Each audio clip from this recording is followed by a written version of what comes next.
Good morning. This is TMI Socials and I am Anu Stevens. Or better still, call me a social media butterfly. Now let's find out what you have been reacting to online. Well, this morning we get to begin with the biggest story trending on social media right now as we see a drama, or we get to see a drama happen in Abuja, DFCT, where tensions erupted at the People's Democratic Party, PDP, National Secretariat on Wednesday as scuffle broke out during a meeting of the party's Board of Trustees.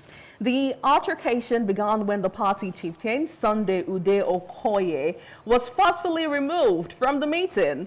His rival with Samuel Anyanwu over the position of the National Secretary is believed to have fueled the incident. The incident highlights ongoing internal struggles within the party as key figures vie for leadership positions. Now let's move over to Abuja and have a feel of how it all happened. Did you get it? Hey, wait.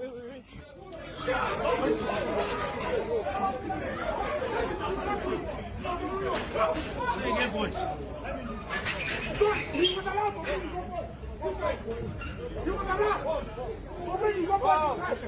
Why would my own boys come on?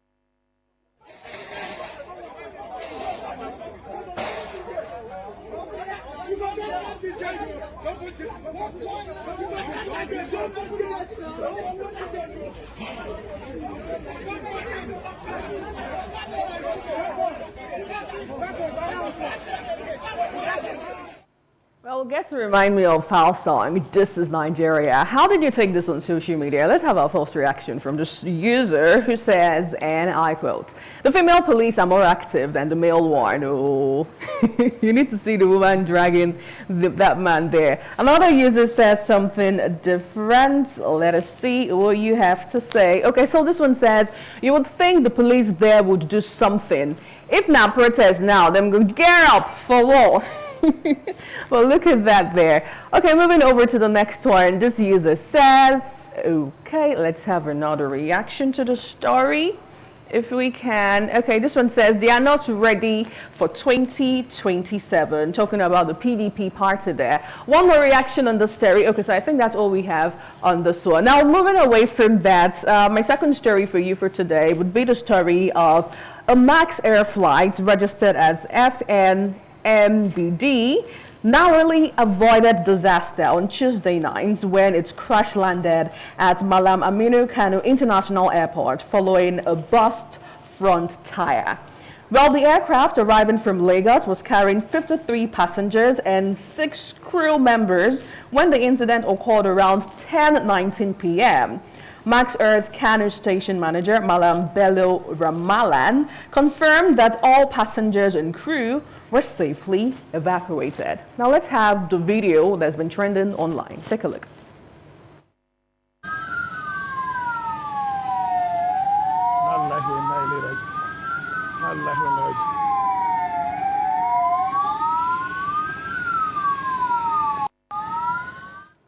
Well, in the meantime, the federal government, through the Nigeria Civil Aviation Authority, has suspended Max Air's domestic flight operation following a tire burst incident involving one of its aircraft in Kano last night. How did you take this online? Let's have a couple of reactions on the story.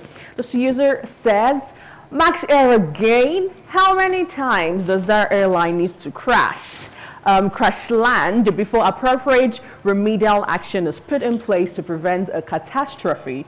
Well, a big question indeed. Another user says, The amount of plane crash landing now in Nigeria is so alarming. What is the aviation doing if these planes aren't flight worthy and have used their lifespan? Why are they still operating?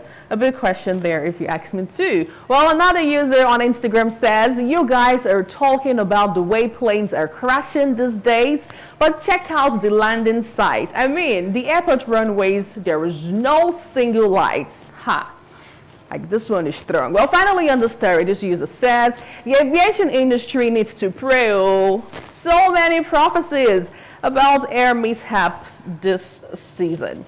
Well, away from that, let's move over to Lagos State, where we saw the two-story building under construction collapse on Tuesday, with 5 workers injured and some others still trapped in the rubble. A spokesperson for the National Emergency Management Agency, NEMA, Ibrahim Farinloye, said the injured have been taken to the hospital for treatment, while the remains of the dead have been evacuated. According to him, search and rescue operations were ongoing. He said the immediate cause of the incident wasn't known, while further investigation would be conducted. Now let's have a feel of the story.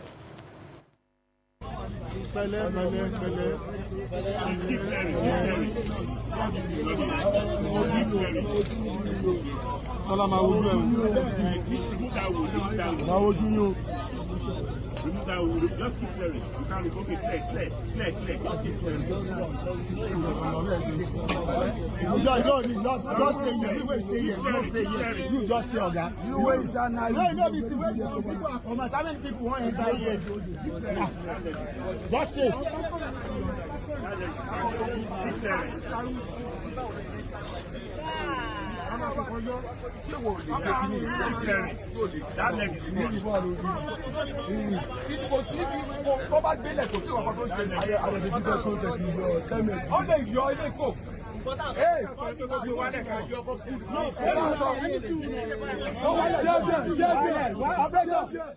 Well, that video looks terrifying if you ask me. Now let's see a couple of reactions to the story. I remember a user saying, why would you even use torchlights to bring those guys out? What's going on in Nigeria? Well, this one says they will rush and build with cheap materials and still put it on rent for millions. Oh my goodness.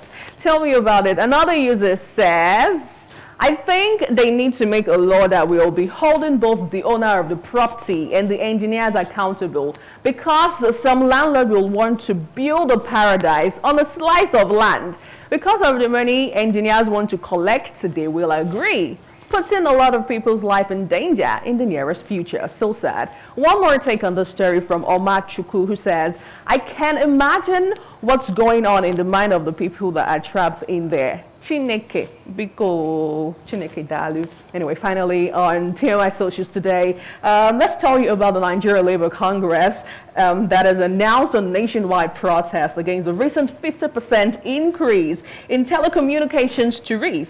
Well, the protest is set for Tuesday, February 4th, 2025, in a communique issued after its National Administrative Council meeting. The NLC strongly condemned the hike, calling it insensitive and unjustifiable. Telecom operators had initially proposed a 100% increase, but the federal government approved a 50% adjustment instead. And social media users to react to this one. Let's have a couple of tweets on this beat. This user, Okechukwu on Facebook, says, NLC have been used and dumped. Nigerians don't have confidence in them anymore. We are all in this together. Absolutely, guy. Another user says, and I quote, Tochukwu on X, NLC should rather have their protest for increasing cost of living and doing business. Telecoms are in business and running costs affect them too. NLC isn't thinking straight. Okay, well, still on the story, let's have one more reaction from Gideon, who says, leave telecom alone. They hiked to survive. Government, is the problem. Wilson, what do you think about this? Well, the last one, leave telecom alone, government is the problem. That was about policies. You know, it's also that way. Subsidy is gone. From there, everything just like going topsy-turvy. Get to here, float the naira. Where's the naira today? Yeah, you know, we had a discussion at the beginning of our, program where we had two entrepreneurs and of course one clergy, and we're like, look, they have to make ends meet. They need to break even. But in the process of breaking even, are they going to kill common Nigerians? Come on, they should consider that. But do you think process is the right thing? And looking at the reactions, a lot of Nigerians don't even have faith in them anymore. Also because, come on, take a look at the past protests. It's like, you present against removal of fuel subsidy. It's been removed. You present against tariff hike in electricity. You see going up. You protest again. What is going to protest again? They talked about 100,000 naira then. Now they're at 70. So why would Nigerians have faith on them? It's like blue dog, if you ask me. Maybe Jeremy will pull a very tight, strong ones on Nigerians. Maybe this protest may just be the mother of all protests. Then we'll start taking them seriously. Until then, they're like, whatever. Fingers crossed. I didn't say anything. All right, thank you so much for being a part of the show. Really appreciate you joining us and learning one or two things. Picking on one or two things. Remember, Nigeria is our home. If it's going to be better, it depends on your actions and, of course, my actions. If it's going to be better, it depends on how we choose to carry out every event, every aspect that concerns us as individuals. All right, it starts from top to bottom. Don't say government. What about you? In that little place that you are, in that small place you're overseeing or superseding, so to speak, how are things done? Do you follow due process? Are you corrupt? Are you less corrupt? Are you killing corruption in that little space that you are in, operating, so to speak? It is not only about government, it's about you, it's about me. If Nigeria must move forward, collective effort must be put in place so we can make this country move forward. That's why I say thank God for Donald Trump. Yes, when you come back home, everybody will be relaxed to really fix their country. So don't blame Trump about saying deportation. Yes, it may hurt, but that signs a kind of a very strong signal to our leaders. Fix your country. Fix it. Bye for now.